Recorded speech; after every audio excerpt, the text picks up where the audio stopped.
everyone! Welcome back to my YouTube channel, Batas with Attorney Claire Castro. Ang pag-usapan natin ngayon ay yung naganap na hearing dito sa Senado patungkol dun sa mga di umanong pang-aabuso, lalo na sa mga kababaihan at kabataan nitong si Pastor Kibuloy. Kanina ay ginanap ang hearing ng Senate Committee on Women, Children, Family Relations, and Gender Equality sa pangunguna ng chairman na si Senator Risa Ontiveros. Siyempre, inaabangan na marami kung aatin nga ba itong si Pastor Kibuloy sa nasabing hearing. Pero ano bang aasahan natin? Hindi ba't ang sabi ng kanyang abogado noon pa man ay hindi naman sila makikipag-cooperate sa hearing na ito? Ang sabi pa nga, kung gusto nilang gumawa ng aksyon, ay magsampa na lamang sila ng legal action. Sabi nga ay nagpadala na nga daw ng 2 imbitasyon. Isa ay napadala through LBC at ang isa naman ay through registered mail. Pero walang sagot at attendance itong si Pastor Kibuloy. Si Pastor Kibuloy ay nirepresenta lamang ni Atty. Milanio Elvis Balayan. Pero syempre, ano bang makukuha nating sagot mula sa kanyang attorney? Kung ang mga witnesses ay tinuturo itong si Pastor Kibuloy ng pang-aabusong sexual sa kanila. Of course, wala naman dun si Atty. Balayan para patotohanan o pahindian o itanggi ang mga akusasyong ito. Kaya dapat, ang sabi nga ni Senator Ontiveros, ang dapat na dumating diyan at umattend ng hearing ay walang iba kundi si Pastor Kibuloy. May 2 Ukrainian at 1 Pilipino na mga kababaihan ang nag-aakusa kay Pastor Kibuloy ng sexual abuse. At sa kwento nilang tatlo, halos pare-pareho ang pattern. Mayroong parang lumalabas na nambubugaw. Itong tinatawag nilang Ate Jack. Kumbaga, siya yung nagbe-brainwash dito sa mga kabataang ito na gawin na lamang kung ano yung inuutos ni Pastor Kibuloy dahil hindi naman daw lahat ay nabibigyan ng pagkakataon makalapit kay Pastor Kibuloy. Kumbaga, kapag sila ay nautusang magmasahe ng paa nitong si Pastor Kibuloy at napalapit sa pastor, swerte pa sila. At ito daw ay parang pagsasakripisyo na nila para sa Ama. Dahil nga tinuturing nilang anak ng Diyos itong si Pastor Kibuloy. Minsan isipin natin, ito ba ay pamumulitika? Ito ba ay paninira lamang? Pero hindi lang kasi iisang tao ang nag-aakusa sa kanya. Halos pare-pareho ang kwento, pare-pareho ng paano sila di umano na biktima ni Pastor Kibuloy.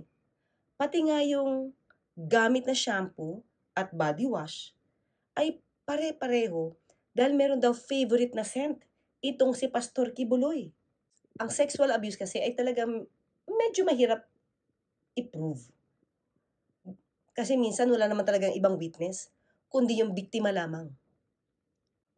Kaya yung pagkukwento ng biktima, doon mo malalaman kung consistent ba siya sa kanyang kwento. Siguro may pangilan-ngilan na kakaiba, na minor details lang. Pero kapag nakita o napakita sa korte na yung kwento niya ay credible, kahit walang ibang witness, sabi nga natin dahil ito ay rape or sexual abuse, karamihan ng mga biktima ay napapaniwalaan. Siyempre, lalo na ngayon, kung matagal na nangyari ito dahil natatakot sila magsalita. Ang unang question, bakit ngayon ka lang nagsalita? So, dapat niya ring patunayan yung fear. Saan nanggagaling yung fear para hindi niya agad ito isumbong? O kaya hindi siya agad magsampa ng kaso.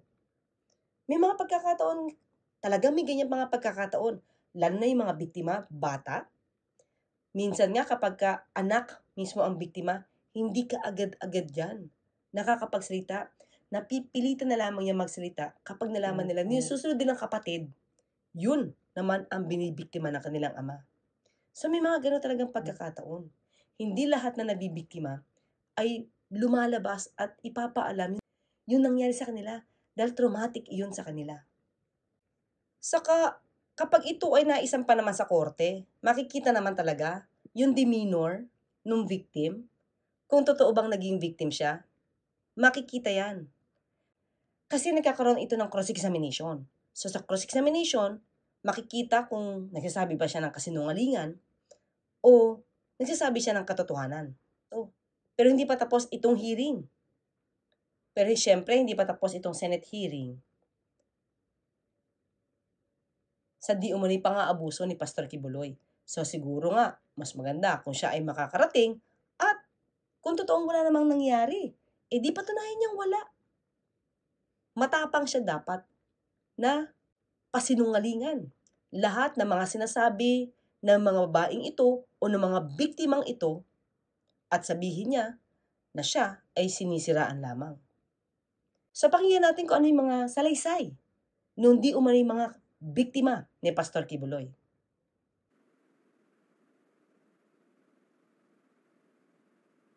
About 21 years old. It was the 2014. And Where did you stay? I stay in a dorm, like a building, a separate building. And most of the people there was Ukrainian. Tell me how your relationship with Pastor Kiboloy developed or unfolded. At first, our relationship was very good, very warm, very friendly. I didn't feel anything like, oh, he's like me. No, there's nothing about that. And transfer me in one room. I live with the Jack Roy. She's pastoral in one of the closest, like she's very close to pastor. And I live with her in one room.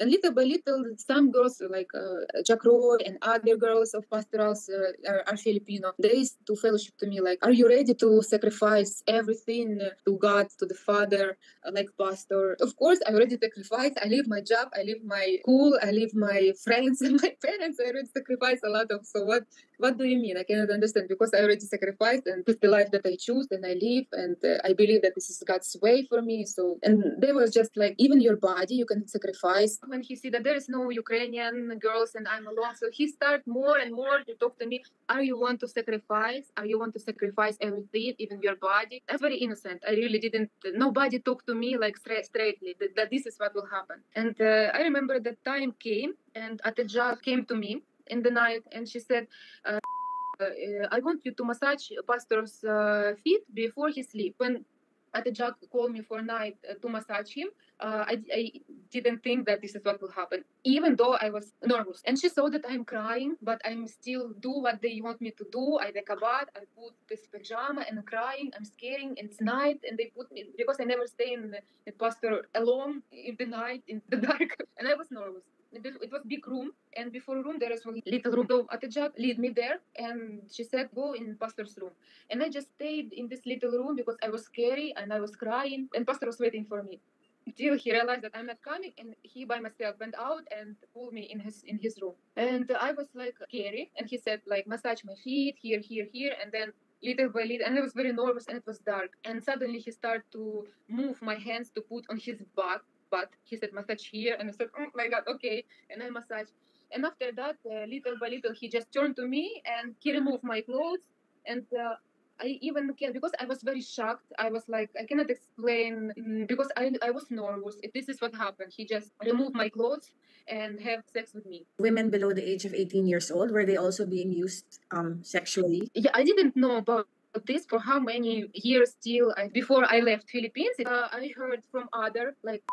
She's very close to pastor. She grew up with him. She's a senior there, and she's pastoral. And I heard that, oh, you're crying because I always complain about this pastor's ministry. And she said, oh, you're crying that you're pastorals. At least you're mature. But I become a pastoral in 12 years old. This is time when I was like shocked. The next day when I heard this, that become a pastoral in 12 years old, I started to fight with pastor and ask why. Is it normal? No, Sophia, there's nothing normal about it. This is child abuse. Ngayon naman po, pakinggan natin si Elias Nina. I was about 20. I think it's like 2012 that I came. My mom and my siblings, they started to attend first congregation here in Ukraine. So they were trying me to that I will also join them. They've been like trying to get me in also to the kingdom. What year did you go to Davao? I think it's 2012. Okay, and then can you tell me how you became a pastoral? I became pastoral maybe like maybe 5 or 6 months. I remember there was one day we had the preparation for there's ICD International Children's Day, so I joined the dances, and I remember after it's like late at night somebody called me and they said that Pastor Kiboloy, like he's waiting for you, he's calling.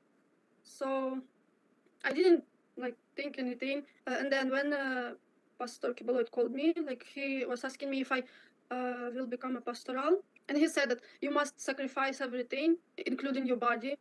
But I was like very innocent to that. I did not understand. I thought it just sacrifice your body, that it's you will not be married like that. There was time that he was calling me at night again, and then he was trying to explain to me what is the meaning of that. Like you have to like sacrifice your body. It's you have to have a sex with him. Not right away that I was okay with that. It's like maybe 4 months more. Around what month did it start when he started? Maybe it's like summer 2013, something like that. How long were you a pastoral, and how long were you being used by Pastor Kiboloy? If it's from 2013, and then I left 2021, so it's like 8 years, I think. And during that whole period, you were being sexually used by Kiboloy. Yes. You also met the other pastorals, the other Ukrainian pastorals. Yes, all of us. You don't even think that others are like that also, because they're saying like don't tell anybody. It's a very like sacred ministry. Not everybody can like be like that. It's not all the same. It's like one like once or 2 times, and the other one they have to be like every week like night. It's called night duty. Okay. Like us, we've been there every week. We have to go. There's like schedule for every girl that you have to be there. Every time I go there, I was like praying that he will be just sleeping and not touching me. One time at night, he came to me to my room to have a sex, and I was crying. I said that I don't want, and he got mad at me. He said like you're going to hell because of that. Patunay na hindi sila nagsisinungaling. Na yan sa ating chairperson. Dati po akong full-time miracle worker ng Kingdom of Jesus Christ, the name above every name, ni Pastor Apollo C. Kibuloy. Gagamitin ko po ang abbreviation na KJC. Pinagsamantalahan ako ni Pastor Kibuloy bilang minor de edad na pinaniwala nila ako na hindi dapat questionin ang pagsasamantala niya dahil mali na questionin ng ama. Namulat po ako sa KJC ministry dahil sa aking ama na masugid na nakatutok sa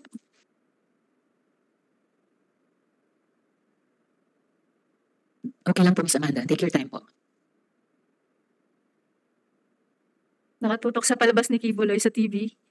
10 years old po ako nung naging full-fledged member ng KJC ang tatay ko sa aming city. Noong 2009, 12 years old na ako noon, sumisimba na kami sa KJC.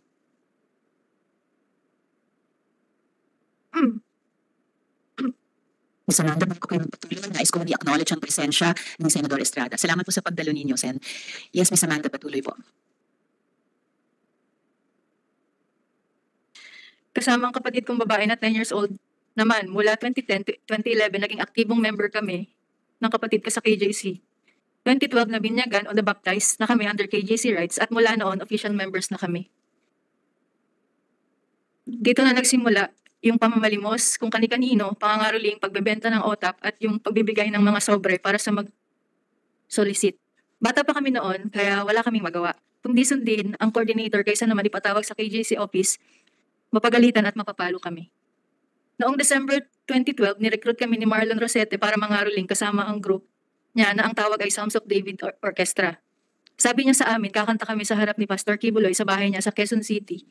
Doon yun sa KJC Compound, Mozart Street, Greenville Subdivision, Barangay Sauyo, Novaliches, Quezon City. First time namin ng kapatid ko na makilala noon si Kibuloy. Pero nung nakita niya, kami ng kapatid ko, ang sabi niya, oh, ito yung magkapatid, kasama pa ang aming apelyido. Noong January 2013, sinabihan kami magkapatid ni KJC Minister Alain Balmes na naimbitahan daw kami ni Kibuloy na mag-attend at kumanta sa open field concert sa Davao City. Kaya nagpunta ako, ang kapatid ko at ang nanay ko at isa kong kapatid na lalaki sa Davao City, kung saan nakasama ulit namin si Kibuloy for the second time.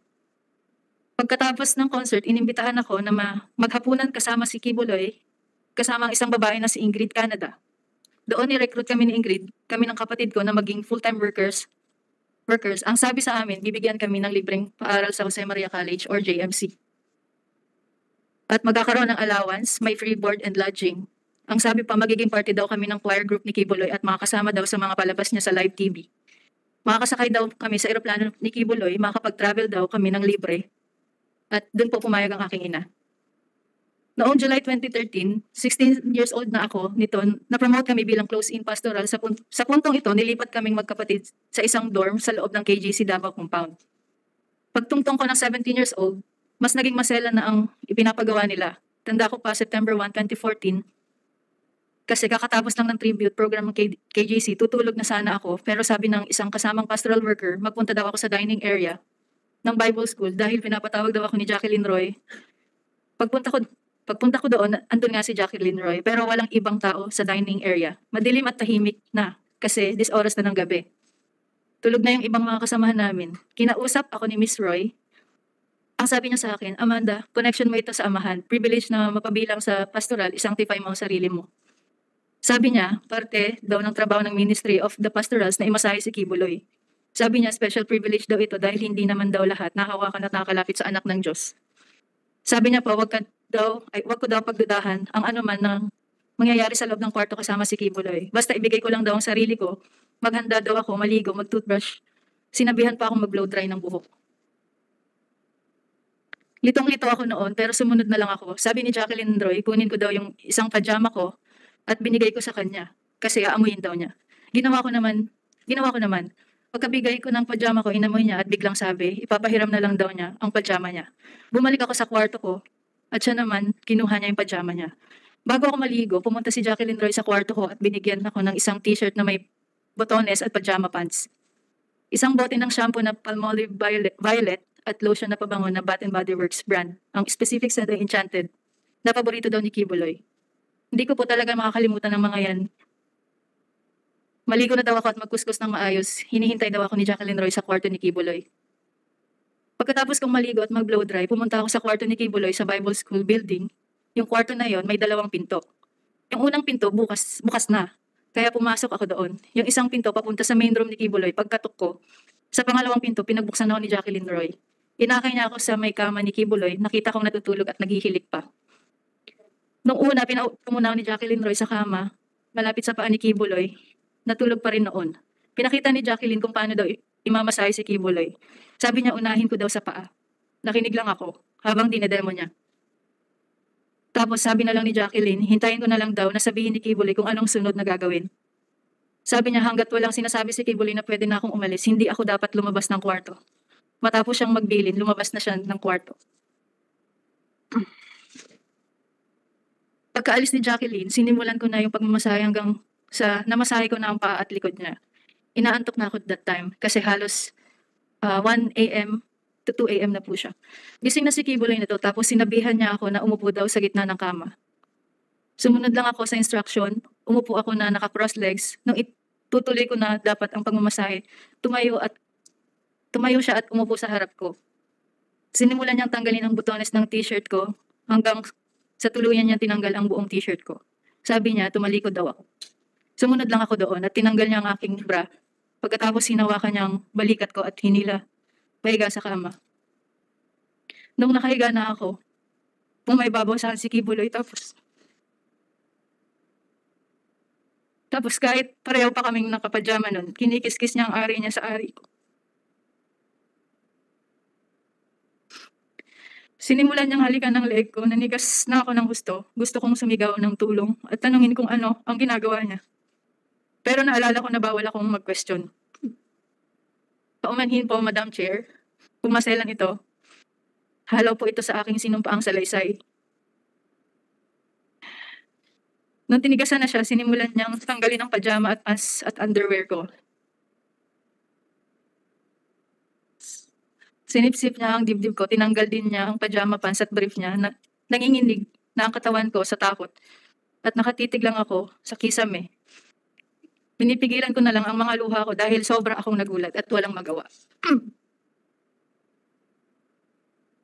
Pagkatapos ay tuluyan na akong pinagsamantala ni Apollo Kibuloy nung siya ay natapos na. Pumunta siya sa CR. Tulala pa rin ako, nakatitig lang sa kisame.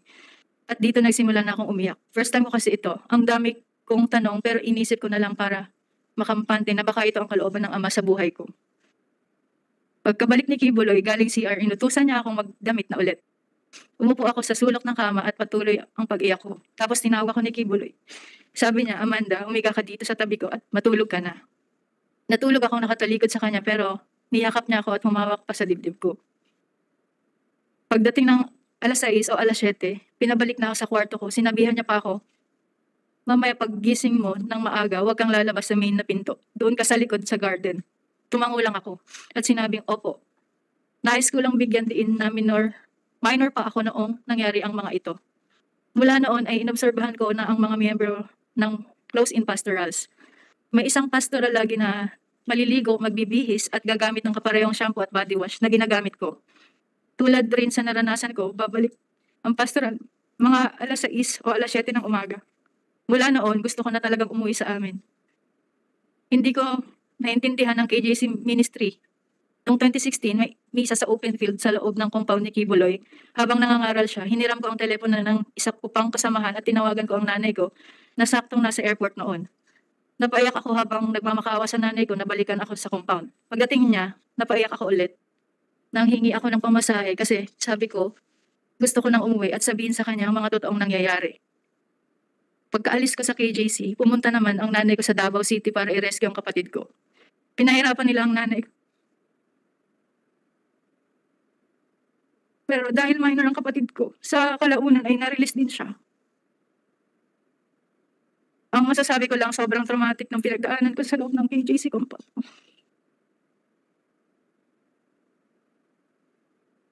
Hanggang ngayon, hindi pa rin ako naka-recover. Hindi nila nilalabas ang aking transcript of record sa JMC. Ang paaral ng pag-aari ni Kim. Dahil may utang daw kaming tuition, kami ng kapatid ko. Samantalang, una pa lang, sinabi nila na kami ay scholar. Nakipag-ugnayan na rin ako sa mga dating pastoral na hindi na rin kontaktado sa KJC. Ibinahagi din nila sa akin ang kanilang mga kakilakilabot na karanasan sa loob. Alam kong hindi lang ako ang minor de edad na biktima ng sexual harassment ni Kibuloy. Pinapasalamatan ko ang committee ito sa pagkakataong magsalita sa harapan ninyo ngayon. Thank you po.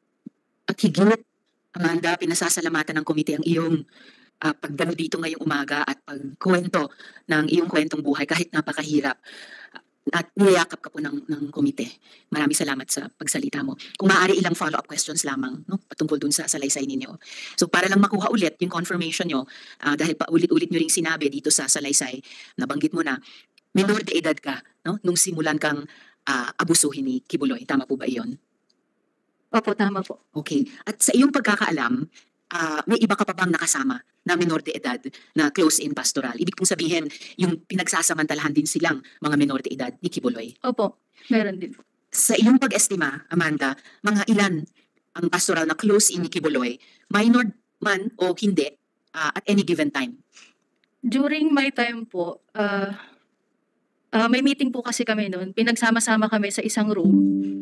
Tapos may list po ng pastoral. Doon ko po nakita na nasa 200, mahigit po kami. Pero hindi po ako ganun kasigurado kung close-in po ba, o close-in lang po ba yon or kasama ang outer circle ng pastoral. Kasi may dalawa pong klase ng pastoral. Inner circle at outer circle po. Okay. So yung inner circle na pastoral, yun yung whether minor de edad o hindi minor de edad, pinagsasamantalahan ni Kibuloy. Opo, yan po ang inner circle. Yun. And then yung outer circle, yun po yung bumubuo ng kabuoang 200.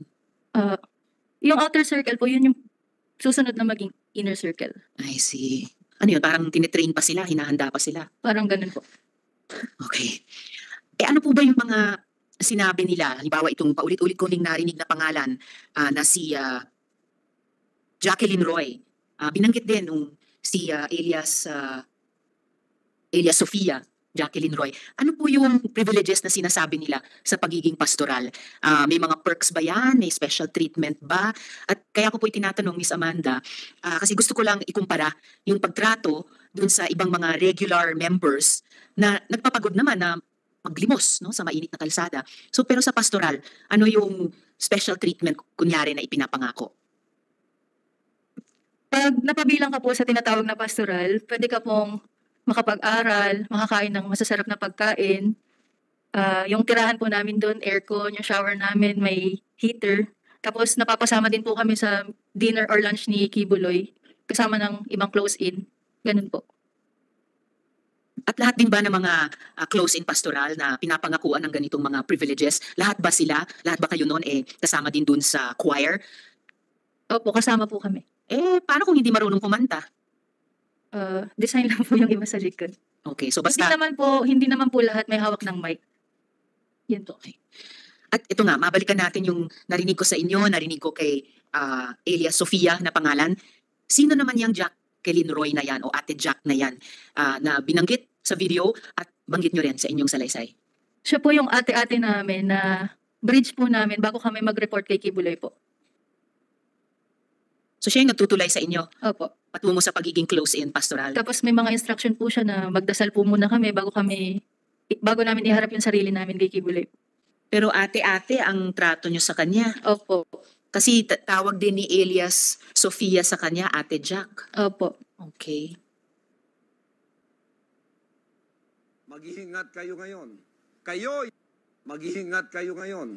Kayo yung nasa Facebook, nasa internet, nasira ng sira sa aking pangalan. Hindi ko na kayo papayagan. Sino man kayong grupo kayo, hahabulin ko kayo. Meron akong maraming kaibigan dyan sa NBI na pwede kayong tuntunin. Sige pa, pasimula na tayo. Gerang gusto nyo, gera tayo. Spiritual battle gusto nyo, ganun ang gusto nyo, hindi nyo gusto ng kabutihan, niloloko pa ninyo. Nilay down ko ang kabutihan sa inyo, tapos nag-take advantage kayo, mga pobre kayo, mga prostitute kayo. Ikaw ba yung pinatutungkulan dito sa video na ito, Miss Amanda? Tinawag kayong pobre, prostitute. Ganito ba yung kanilang pananalita sa mga tumitiwalag sa kanya? Opo, ganyan po. Mas lalo na po sa mga pastoral. Sa mga pastoral na tumitiwalag. At ikaw ba mismo ang pinatutungkulan niya sa video na yan? Opo. At ginantihan ka nga ba ni Kibuloy? Nag-file ba ng kaso laban sa'yo? O yung ibang mga miyembro ng pamilya mo, mayroon bang ginawa rin sa kanila? Opo, at pending pa po yung cyber libel na kinaso po nila sa akin. Kinasuhan ka ng cyber libel? Opo. Okay. Katulad niyan, kung maimpluwensya, may kapit, maraming kilalang politiko, hindi ka ba matatakot kapag pinagbantaan ka ng katulad ng ganito? Kayo po, ano sa pakiramdam po ninyo? Maaari ba sila nagsasabi ng totoo? O hindi? Pero sabi nga natin, hindi pa po ito ang tamang panahon para manghusga. Dahil ang mga taong ito nagsalita, pero hindi naman po na-cross-examine ng mga abogado. Nangyayari dito, one-sided story lang po ang ating nadidinig. Abangan na lang po natin kung ano ang magaganap sa susunod. Hanggang sa muli, magkita't magkarinigan tayo. Ako po si Atty. Claire Castro, nagpapaalalang, huwag tulugan ang inyong karapatan.